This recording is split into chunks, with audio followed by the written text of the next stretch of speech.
বসন্তের আমেজে দোল এবং হোলিকে কেন্দ্র করে রঙের উৎসবে মাতোয়ারা সকলে। ছুটির আমেজ গোটা দেশে, কিন্তু হোলির দিনেও নির্বাচনী প্রচারে পিছিয়ে নেই ত্রিপুরার মুখ্যমন্ত্রী। সোমবার ৩ নম্বর বামুটিয়া বিধানসভা কেন্দ্রের নবগ্রাম এলাকায় পদযাত্রা ত্রিপুরার মুখ্যমন্ত্রী ডক্টর মানিক সাহার। সোমবার নির্বাচনী প্রচারে নেমে একেবারে অতি সাধারণভাবে প্রত্যেকের কাছে পৌঁছানোর চেষ্টা করলেন ডক্টর মানিক সাহা। সেই তালিকায় মাছ বাজার থেকে স্থানীয় ব্যবসায়ী সহ মন্দিরের পুরোহিত বাদ গেলেন না কেউই। প্রত্যেকের কাছেই মুখ্যমন্ত্রী আহ্বান জানালেন আসন্ন লোকসভা নির্বাচনের বিজেপি প্রার্থী বিপ্লব কুমার দেবকে জয়ী করার জন্য।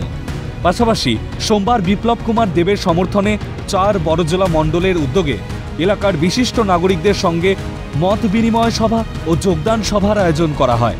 উপস্থিত ছিলেন মুখ্যমন্ত্রী মানিক সাহা সহ প্রাক্তন বিধায়ক ডক্টর দিলীপ দাস এবং অন্যান্যরা।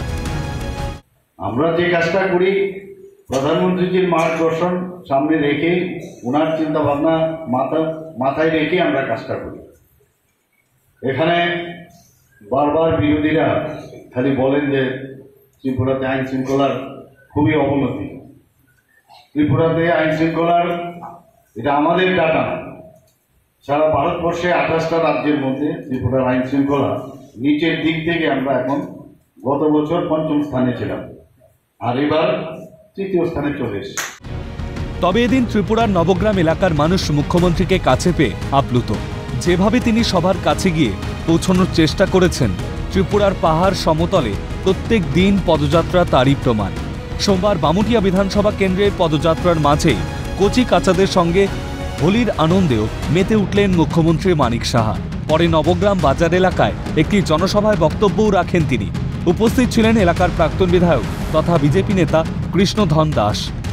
সব মিলিয়ে আসন্ন লোকসভা নির্বাচনকে সামনে রেখে ভোটের সম্মুখ সমরে নামার প্রস্তুতি নিচ্ছেন মুখ্যমন্ত্রী। হাই প্রোফাইল ব্যক্তিত্ব নয়, একেবারে সাধারণের মাঝে যেভাবে মিশে গেলেন তিনি, তাতে এবারে নির্বাচনী লড়াই যে বেশ জমজমাট হবে তা বলাই বাহুল্য।